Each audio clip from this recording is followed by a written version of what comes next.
पुस्तक है 21वीं सदी का व्यवसाय, भाग 2, अध्याय 14। आज का लेसन है संपत्ति 6, अतुलनीय नेतृत्व योग्यताएं। जब मैं पहले पहाल नेटवर्क मार्केटिंग के संसार पर शोध कर रहा था तो उस दौरान मैं कई मीटिंग्स तथा कार्यक्रमों में गया, जहां मैंने दर्जनों लोगों को खड़े होकर बोलते सुना और दूसरों को उनकी व्यक्तिगत महानता खोजने के लिए प्रेरित करते देखा। इन लोगों ने शून्य से शुरुआत करने की अपनी कहानियां बताईं कि किस तरह वे अंततः अपने सबसे ऊंचे सपनों से भी ज़्यादा दौलतमंद कैसे बने। यह सुनकर मुझे एहसास हुआ कि यह व्यवसाय उन लोगों के लिए बिल्कुल वही कर रहा था जो मेरे अमीर डैडी ने मुझसे करने को कहा था। यह उन्हें व्यवसाय के सिद्धांत ही नहीं सिखा रहा था, यह तो उन्हें लीडर्स के रूप में ढाल रहा था। हालांकि वे ढेर सारे पैसों की बात कर रहे थे, लेकिन ये लोग दरअसल दूसरों को उनके खेल से बाहर निकलने, अपने डरों के पार जाने तथा अपने सपनों का पीछा करने के लिए प्रेरित कर रहे थे। इसके लिए यह जरूरी था कि वक्ता के पास नेतृत्व संबंधी योग्यताएं हों। नेतृत्व की ज़रूरत इसलिए पड़ती है क्योंकि भले ही कई लोग सपना, परिवार के साथ ज़्यादा समय बिताना और स्वतंत्रता जैसे घिसे पीटे शब्द दोहराते रहते हैं, लेकिन बहुत कम लोग इतना विश्वास और प्रेरणा जगा पाते हैं कि दूसरे उन शब्दों का अनुसरण करने लगें। यह सही शब्द रटने और उन्हें दोहराने का मामला नहीं है, यह तो शब्दों के जरिए दूसरों के दिल तक पहुंचने की योग्यता विकसित करना है। यह एक ऐसा गुण है जो शब्दों से परे होता है। यह वास्तविक नेतृत्व है। नेतृत्व ही वह शक्ति है जो सारी चीज़ों को एक साथ जोड़ती है। नेतृत्व ही वह शक्ति है जिसकी बदौलत कोई व्यवसाय बेहतरीन बनता है।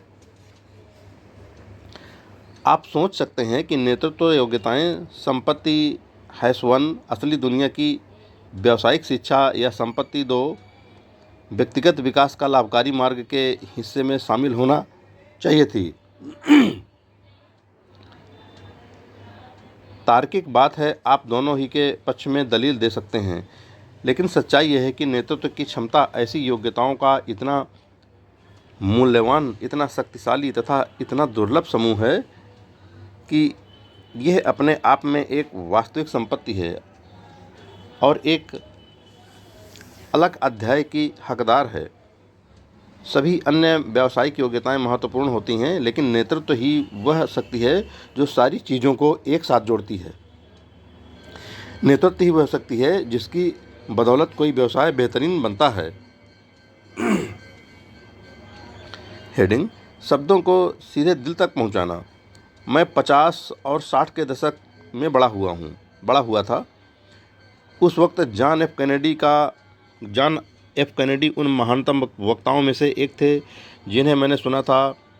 जब मई 1961 में उन्होंने अमेरिका को बताया कि हम एक दशक के भीतर इंसान को चंद्रमा पर पहुंचाने वाले हैं, तो हमारे वैज्ञानिकों को दरअसल जरा भी पता नहीं था कि हम इतना बड़ा काम कैसे कर पाएंगे। यह महत्वाकांक्षा से परे था, यह तो अकल्पनीय था, लेकिन इसके बावजूद हमने यह काम कर दिखाया। हालांकि 3 साल के भीतर ही कैनेडी की हत्या हो गई, लेकिन उनका नेतृत्व इतना प्रबल और शक्तिशाली था कि उनका सपना उनकी मौत के बाद भी कायम रहा। उनकी हत्या के बावजूद, वियतनाम की विभीषिका के बावजूद, देश में दंगों और मत भिन्नता के बावजूद तथा कैनेडी के उपराष्ट्रपति के बाद उनके पूर्व प्रतिद्वंदी रिचर्ड निक्सन के 1968 में राष्ट्रपति बनने के बावजूद हमने क्या किया? हमने 1969 में इंसान को चंद्रमा पर पहुंचा दिया, निश्चित रूप से एक दशक के भीतर। यही नेतृत्व है, आपके बताए गए सपने की प्रबल शक्ति द्वारा काम करवाने की शक्ति। सच्चे लीडर्स पहाड़ भी हिला सकते हैं। वियतनाम में मैंने खोजा कि महान लीडर्स कठोर नहीं थे। वे चीखते चिल्लाते हों या दूसरों का अपमान करते हों। मैंने पाया कि युद्ध की गर्मी में भी महान साहसी लीडर्स प्रायः शांत रहते थे, लेकिन जब भी वे बोलते थे तो उनके शब्द हमारे दिलों और आत्माओं तक पहुंचते थे। पैसा सबसे अच्छे प्रोडक्ट या सेवा वाले व्यवसाय की ओर आकर्षित नहीं होता, यह तो सबसे अच्छे लीडर्स वाले व्यवसाय की ओर प्रवाहित होता है। सभी महान लीडर्स महान कहानीकार थे। वे अपने सपने को इतने सजीव तरीके से संप्रेषित कर सकते थे कि बाकी लोग भी उनकी साकार तस्वीर देख लेते थे। ईसा मसीह, बुद्ध, मदर टेरेसा, गांधी, मोहम्मद को देखें, वे सभी महान लीडर्स थे, जिसका अर्थ है कि वे महान कहानीकार थे। पैसा सबसे अच्छे प्रोडक्ट या सेवा वाले व्यवसाय की ओर आकर्षित नहीं होता, यह तो सबसे अच्छे लीडर्स वाले व्यवसाय की ओर प्रवाहित होता है।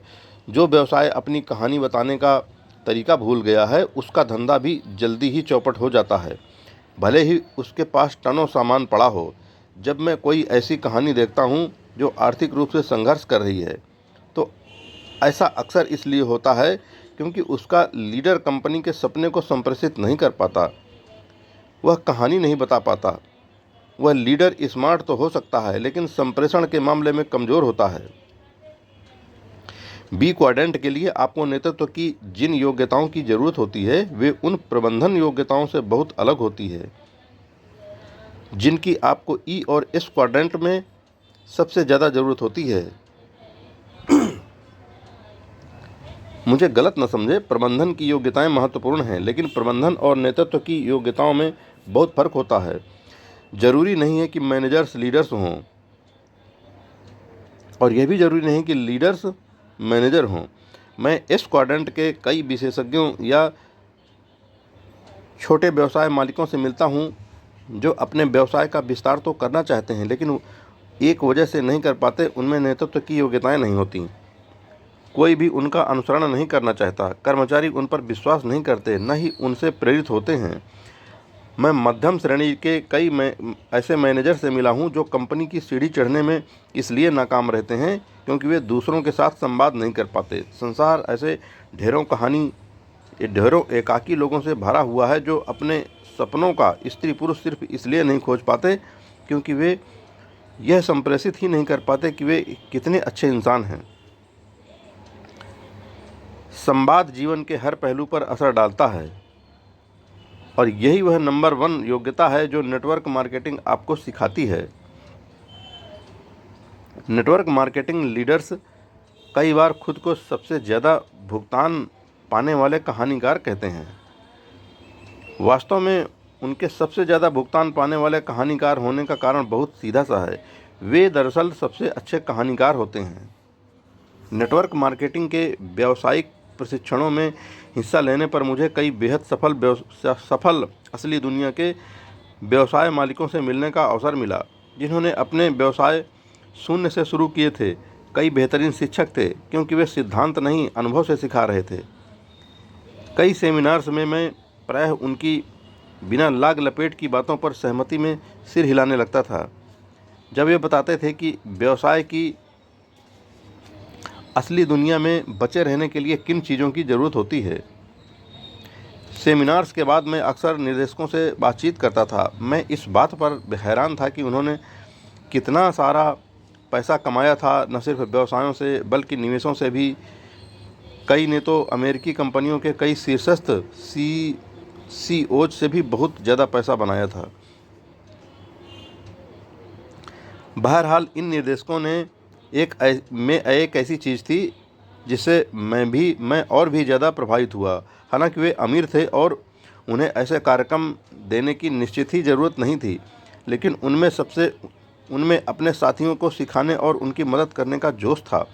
मुझे एहसास होने लगा कि नेटवर्क मार्केटिंग व्यवसाय इस बात पर आधारित है कि लीडर्स लोगों को ऊपर खींचें, जबकि पारंपरिक कहानियाँ या सरकारी संस्थाएं केवल कुछ लोगों को ही तरक्की देने पर आधारित हैं, जबकि अधिकांश कर्मचारियों को नियमित तनख्वाह से संतुष्ट रखा जाता है। नेटवर्क मार्केटिंग जगत के ये निर्देशक यह नहीं कह रहे थे, अगर आप प्रदर्शन नहीं करते हैं तो आपकी नौकरी चली जाएगी। इसके बजाय वे ये कह रहे थे, आइए मैं बेहतर से बेहतर प्रदर्शन करने में आपकी मदद करता हूँ। जब तक आप सीखना चाहते हैं, तब तक मैं आपके लिए हमेशा मौजूद रहूँगा। हम एक ही टीम में हैं। हेडिंग: एक बहुत खास प्रकार का लीडर। नेतृत्व का गुण कई लोगों के भीतर होते हैं, लेकिन वे बाहर प्रकट नहीं हो पाते। उन्हें कभी अवसर ही नहीं मिलता। मेरे अमीर डैडी यह बात समझते थे। उन्होंने मुझे मरीन कॉर्प्स और इसके बाद वियतनाम जाने के लिए प्रोत्साहित किया था। इसका एक कारण यह भी था कि वे जानते थे कि इससे मेरी नेतृत्व योग्यताओं का विकास होगा। लेकिन अपने भीतर के लीडर को प्रकट करने के लिए आपको नौसेना में जाने की ज़रूरत नहीं है। आपको वह अवसर नेटवर्क मार्केटिंग के माध्यम से ही मिल सकता है। और नेटवर्क मार्केटिंग के नेतृत्व कार्यक्रम की सच्ची सुंदरता सिर्फ इसी तथ्य में निहित नहीं है कि इससे नेतृत्व का विकास होता है। विशेष बात तो यह है कि इससे एक खास प्रकार का नेतृत्व प्रकट होता है। नेटवर्क मार्केटिंग एक प्रकार के लीडर को विकसित करती है जो बेहतरीन शिक्षक बनकर दूसरों को प्रभावित करे और दूसरों को उनके सपनों का पीछा करना सिखाकर उनके जीवन के सपने साकार करना सिखाए। सेना इस तरह का लीडर तैयार करती है जो लोगों को अपने देश की रक्षा करने के लिए प्रेरित करे। व्यावहारिक जगत इस तरह का लीडर तैयार करता है जो प्रतिस्पर्धा को परास्त करने के लिए टीमें बनाए। नेटवर्क मार्केटिंग इस प्रकार का लीडर विकसित करती है जो बेहतरीन शिक्षक बनकर दूसरों को प्रभावित करे और दूसरों को उनके सपनों का पीछा करना सिखाकर उनके जीवन के सपने साकार करना सिखाए। शत्रु को हराने या प्रतिस्पर्धियों को परास्त करने के बजाय अधिकांश नेटवर्क मार्केटिंग लीडर्स दूसरों को प्रेरित करते हैं और दूसरों को नुकसान पहुंचाए बिना दुनिया में मौजूद आर्थिक संपन्नता को पाने का तरीका खोजते हैं। नेतृत्व की क्षमता विकसित करने का अवसर एक ऐसा जीवन मूल्य है जो नेटवर्क मार्केटिंग के मामले में अनूठा और अंतर्निहित है।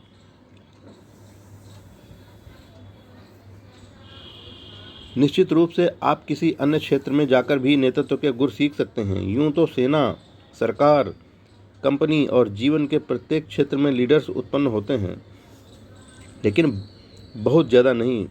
वास्तविक नेतृत्व बहुत दुर्लभ होता है।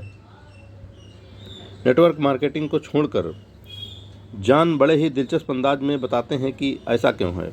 जॉन, नेटवर्क मार्केटिंग के बारे में अनूठी बात यह है कि यह एक ऐसा व्यापक भुगतान तंत्र है जिसमें 100% लोग स्वेच्छा से आते हैं। आपको एक भी ऐसा नेटवर्क मार्केटिंग डिस्ट्रीब्यूटर नहीं मिलेगा जिसे समय पर ऑफिस आना पड़ता हो या हाजिरी देनी पड़ती हो।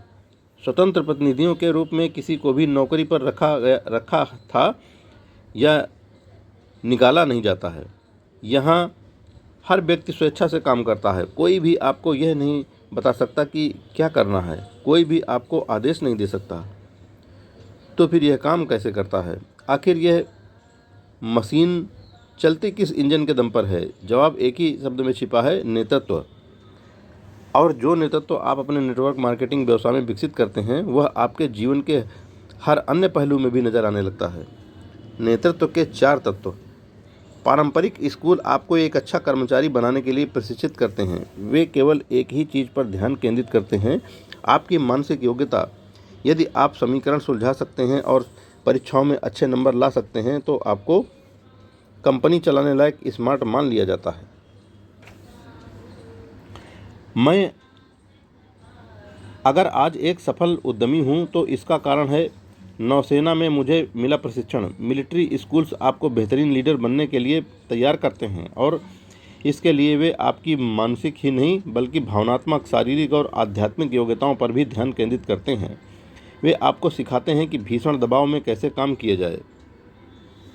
मुझे वियतनाम में हेलीकॉप्टर उड़ाने का प्रशिक्षण मिला था, लेकिन अपनी आध्यात्मिकता को विकसित करने के लिए विकसित किए बिना मैं कभी लौटकर नहीं आ पाता। उसके कमज़ोर होने पर डर भावना हावी हो जाता और गोलियां चलाने के काम में मेरे गड़बड़ाने की आशंका थी। शारीरिक। इन 4 तत्वों मानसिक, भावनात्मक, शारीरिक और आध्यात्मिक के समन्वय में काम करने से मुझे अपने मिशन में कामयाब होने में मदद मिली। इससे मुझे वह ज्ञान और समझ भी मिली जिसकी ज़रूरत व्यावसायिक जगत में अच्छा लीडर बनने के लिए होती थी, क्योंकि नेतृत्व के यही 4 तत्व व्यवसाय में सफलता पाने के लिए जरूरी होते हैं। मस्तिष्क, आत्मा, शरीर, आध्यात्मिकता। यदि आप अपने इन 4 पहलुओं को नियंत्रित नहीं कर सकते तो आप नाकाम हो जाएंगे। और अगर आप अपने लोगों में भी इन 4 को विकसित नहीं कर पाते हैं तो और इस तरह उन्हें प्रभावी लीडर्स नहीं बना पाते हैं तब भी आप नाकाम हो जाएंगे। यह इतनी ही सीधी सी बात है। यहाँ पर एक और बात बताई जा रही है जो मिलिट्री स्कूल्स में सिखाई जाती है। मोर्चे पर रहते वक्त इस चिंता में मत डूबो कि आपको पसंद किया जा रहा है या नहीं। जाहिर है हम सभी चाहते हैं कि लोग हमें पसंद करें, लेकिन महान लीडर बनने के लिए आपको सीमाएं तय करनी होती हैं। अपने स्टाफ के व्यवहार की निगरानी करनी पड़ती है और आवश्यकता पड़ने पर सुधारात्मक कदम उठाने पड़ते हैं। कई बार आपको अपनी सूची से लोगों का नाम भी काटना पड़ता है। हाँ, यह भी होता है, इससे बचने का कोई उपाय नहीं है, लेकिन साथ ही यह भी होने वाला है। आप सर्वश्रेष्ठ संभव टीम बनाने जा रहे हैं, जो अच्छी तरह समझती है कि आपकी उम्मीदें क्या हैं और आप क्या सहन करेंगे, क्या नहीं। मित्रों, आज का 14वां अध्याय यहीं पूरा होता है, जिसका टाइटल था अतुलनीय नेतृत्व योग्यताएं। जय हिंद फ्रेंड्स।